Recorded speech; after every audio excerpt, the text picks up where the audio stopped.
Hop là. Bonjour Mickaël. Bonjour, Eh bien, la parole est à vous. merci beaucoup. J'étais ravi d'être avec vous pour ce rendez-vous important du pôle FinTech Finance Innovation.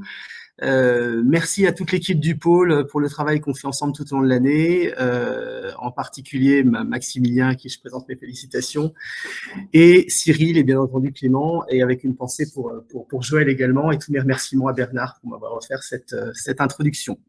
Et enfin, merci à l'équipe de l'Observatoire de la FinTech, notamment Caroline Simon, Laetitia Grandesnon et Xavier Pierrard et toute l'équipe pour avoir préparé ces éléments à temps, assez tôt en fait dans le calendrier, puisque si nous sommes aujourd'hui en mesure de présenter les chiffres au 30 juin, c'est un travail de longue haleine et collectif pour y parvenir. Je me propose donc de vous présenter les tendances du premier semestre de la FinTech en France qui vient de s'écouler à travers 4 messages clés à travers les tendances que nous avons identifiées. Tout d'abord, les fonds levés. Nous dirons un mot sur le ticket moyen. Nous parlerons des sujets importants relatifs aux investisseurs et également aux métiers FinTech qui se sont mis en avant dans le cadre de ce premier semestre. Et enfin, nous pourrons échanger sur des questions-réponses autour des perspectives pour le deuxième semestre qui s'ouvre aujourd'hui. On peut tourner la page. Du coup, c'est chez moi que ça tourne. Ok, merci. En termes de fonds levés, eh bien écoutez, malgré le contexte sanitaire, le financement de la FinTech en France s'est avéré résilient au cours du premier semestre 2020, avec, on le voit, presque 500 millions d'euros de fonds levés en 36 opérations.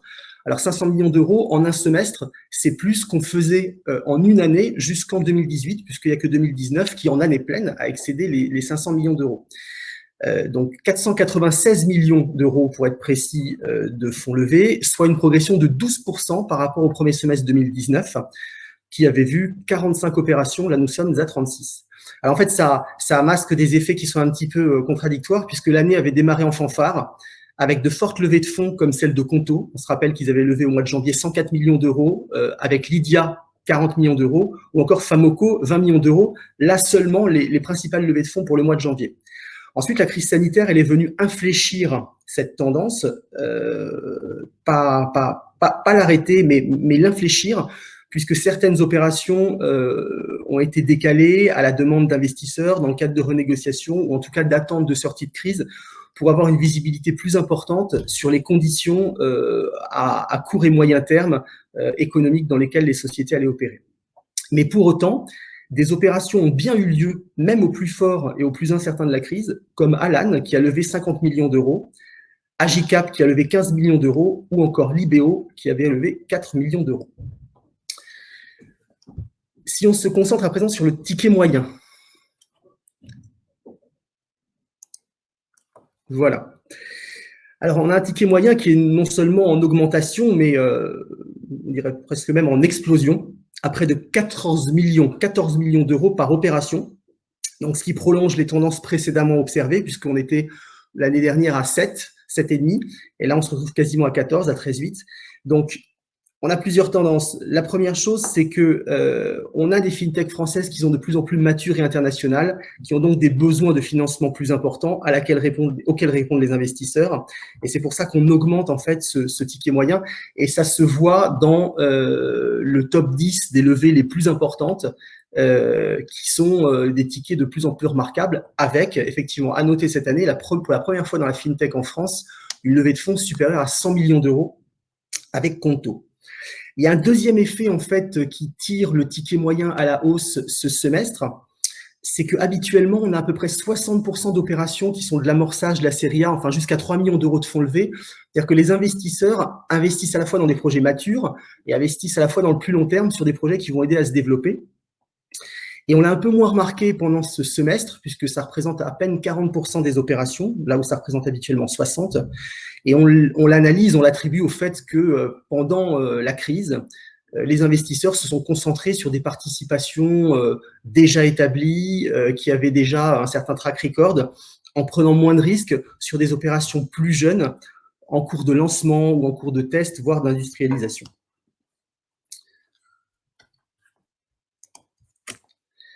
À présent, un regard sur les investisseurs.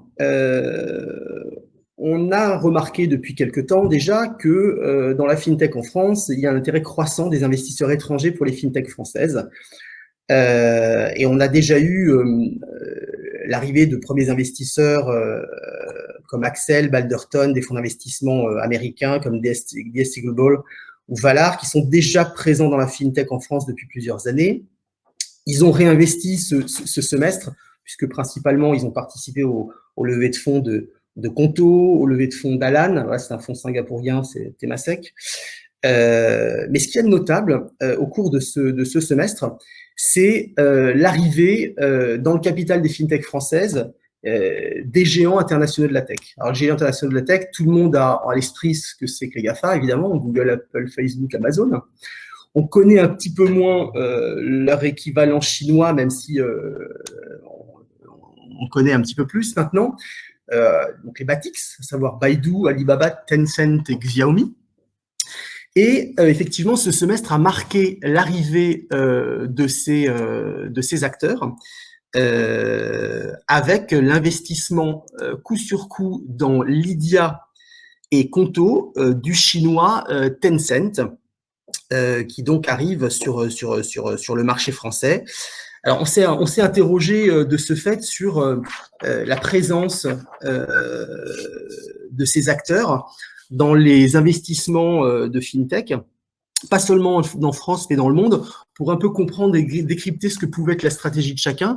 Et si finalement, entre les géants de la tech américains et chinois, il y en avait un groupe qui était un peu plus intéressé par ce type de modèle.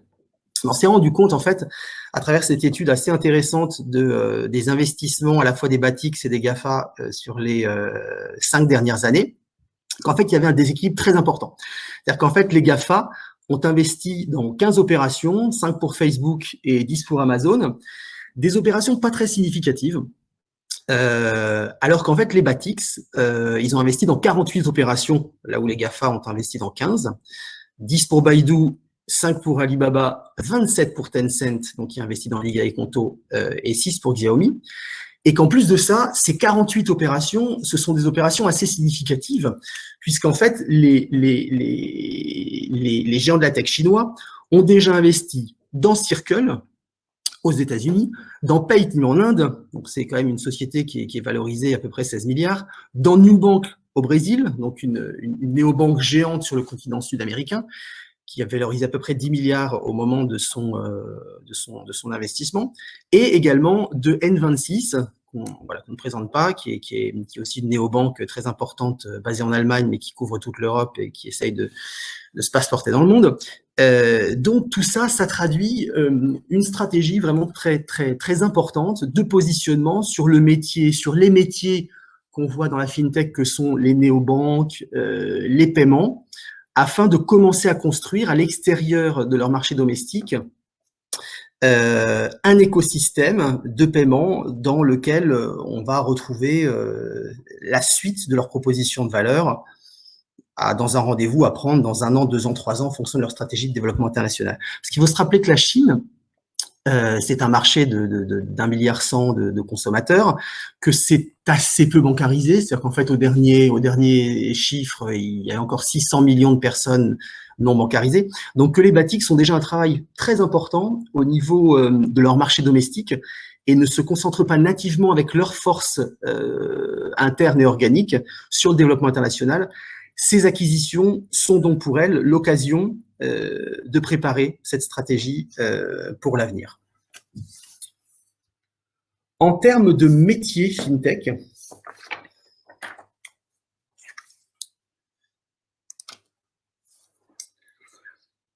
nous avons également observé quels étaient les métiers les plus en avant qu'ont plébiscité les investisseurs. Alors, 3 messages. Le premier, sans surprise, c'est le paiement qui attire toujours le plus les investisseurs, historiquement comme au premier semestre 2020, avec plus d'1 tiers des fonds levés qui ont été captés, avec 178 millions d'euros de fonds levés dans le paiement sur le premier semestre, à travers les opérations suivantes. Nous avons eu Swile, qui est les cartes de paiement pour le déjeuner dématérialisé avec une levée de fonds très récente de 70 millions d'euros. Lydia, on l'a vu dans le paiement P2P, P2B, étiré à une néobanque et à une market donc assez large autour de son écosystème de paiement, donc 40 millions d'euros. IBAN First, assez récent également dans le transfert d'argent, devises, inter-entreprises notamment, 21 millions d'euros. Famoco, dans les solutions de terminaux de paiement mobile, 20 euros. Et ensuite, d'autres levées comme Alma, Cantox, Libéo, Paygrim ou Ruby Payer, qui s'étalent de 1 à 12 millions et demi. Ce qu'on peut remarquer, c'est qu'en fait, sur ces levées pendant la crise, des métiers du paiement assez liés au cash management, au paiement fournisseur ont eu pas mal le vent en poupe, comme Ruby Payer, solution pour retard de paiement, Libéo, plateforme de paiement fournisseur, ou encore Alma, qui offre des solutions de paiement fractionnées. Pendant la crise, effectivement, le cauchemar qui pouvait hanter les directeurs financiers, que ce soit de fintech ou de sociétés au sens large, c'était d'étirer les délais de paiement et ces acteurs ont su mettre en avant leurs solutions qui ont été soit consommées, en tout cas investies sur le premier semestre. Donc, paiement, premier métier sur ce semestre et premier métier historique avec 700 millions des fonds levés sur tout l'historique de la fintech en France. Deuxième métier au cours de ce semestre, les banques digitales. Alors, elles reviennent dans la course parce qu'il y a une phase, c'est un des premiers métiers de la fintech, et puis il y a une première phase de consolidation, on se rappelle, il y a quelques années, avec notamment le compte Nickel qui a été racheté par BNP Paribas. Alors, les banques digitales reviennent dans la course en accélérant ce semestre, notamment avec Conto, qui a levé 104 millions d'euros, ou encore ex-Margo Bank, donc Memobank, qui est une néobanque pour les entreprises, a levé 20 millions d'euros avec l'obtention de l'agrément bancaire assez récent et un COMEX élargi et assez empreint de personnes d'expérience dans le métier. Et également les néobanques pour adolescents, qui est une nouvelle vague qu'on voit en ce moment, avec PixPay et Vibe, qui ont levé chacun 8 et 2,2 millions d'euros. Donc les banques digitales reviennent dans la course en captant 28% des fonds levés avec 137 millions. Troisième tendance dans les métiers, la SurTech. Alors, la SurTech, elle confirme sa progression. On se rappelle qu'avec des grands acteurs comme Alan et Shift Technology, c'est le métier, un des métiers les plus récents, on va dire, de la FinTech au sens large, qui a cru très vite, mais finalement avec un nombre pas si important d'acteurs que ça, si on distingue les acteurs qui sont des courtiers ou des brokers, des acteurs qui ont vraiment un agrément d'assurance ou des acteurs qui sont des enablers comme des solutions anti-fraude ou de traitement back-office. Il n'y a pas tant d'acteurs que ça. Et donc, au premier semestre, la SurTech confirme sa progression. Elle a capté 12% des fonds levés avec 61 millions d'élevés. Avec Alan, donc mutuelle d'entreprise 100% digitale, 50 millions, et des nouvelles solutions qu'on a accueillies comme Accure 8 qui a levé 8 millions, solution de tarification d'assurance en temps réel, ou encore EasyBlue, la SurTech B2B qui a levé 1,6, et Covered, assurance smartphone en ligne qui a levé 1,2 million.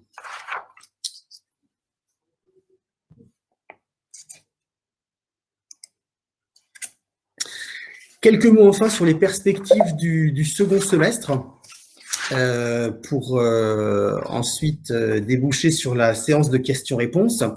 Les fondamentaux de la FinTech sont bons, des projets sont assez matures. Voilà, les FinTech, comme d'autres secteurs, ont poursuivi leur activité pendant la crise et ont proposé des solutions.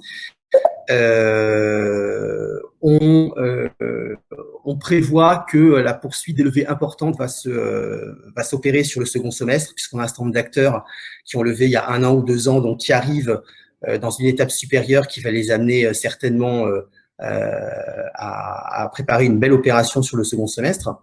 Comme on l'a vu, les levées d'amorçage série A ont un peu freiné pendant la période du Covid. Donc, celle-ci devrait reprendre avec des niveaux de valorisation à déterminer, mais en tout cas, il y aura un rattrapage sur le second semestre. Le M&A était assez silencieux pendant ce premier semestre pour des raisons qu'on imagine, également parce que les banques étaient très occupées à poursuivre leur plan d'activité et à être aux côtés des entreprises et des PME pour les aider à traverser cette période difficile avec des octrois massifs de PGE. Le MNE reprend puisque Société Générale vient d'annoncer hier soir l'acquisition de la néobanque pour les pros indépendants Shine, qui était une société qui avait levé à peu près 11 à 12 millions d'euros depuis sa création. Et enfin, on ne peut pas terminer sans dire un mot sur Wirecard. Alors Wirecard, c'est une affaire qui est assez, qui est dans l'actualité assez brûlante. Sur laquelle, voilà, pour l'instant, il faut garder une extrême prudence tant que l'enquête n'a pas été menée à son terme. Beaucoup de questions se posent quant à une contagion à la fintech dans le pays, en Europe, plus généralement. Bon, ce qui est sûr, c'est qu'il faut, c'est que ça aurait pu arriver à une autre entreprise, comme c'est arrivé à des entreprises dans d'autres secteurs. Il se trouve que c'est la fintech, mais pas convaincu que ce soit inhérent au secteur d'activité, loin s'en faut. En tout cas, les différentes responsabilités de la chaîne de contrôle seront établies pendant l'enquête, puisqu'il y a différentes lignes de défense, le management, le contrôle interne, évidemment les auditeurs externes ou tout le dispositif de supervision. Et ce sera intéressant d'en tirer les enseignements. Cette société étant une société cotée, on peut imaginer que c'est pas par manque de réglementation que les choses se sont produites, si elles se sont avérées. Ce qui peut nous amener en fait à en termes d'enseignement et en termes d'action, ça peut amener les investisseurs à demander davantage de transparence en fait, notamment sur les dispositifs de contrôle interne mis en place par les sociétés pendant les phases de préinvestissement et ensuite pendant le suivi de leur participation, parce qu'on parle souvent performance, rentabilité, prévision, effectif, mais les aspects de gouvernance et de contrôle interne sont des aspects qui sont vraiment importants à suivre également. Et si ça peut également amener, alors nous on l'encourage, l'Observatoire de la FinTech, mais si ça peut amener les acteurs de l'écosystème des FinTech à davantage communiquer avec transparence sur certains KPIs pour permettre au marché de mieux connaître, de mieux évaluer. Et donc du coup, pour cela, il faut avoir un bon dispositif en interne de production de l'information et de contrôle interne. C'est également quelque chose de positif et sain pour le marché, à notre avis. Voilà pour ces quelques mots sur les tendances marquantes de la FinTech en France au premier semestre 2020. Si vous avez des questions, je reste à votre disposition pour le temps qui nous est compté.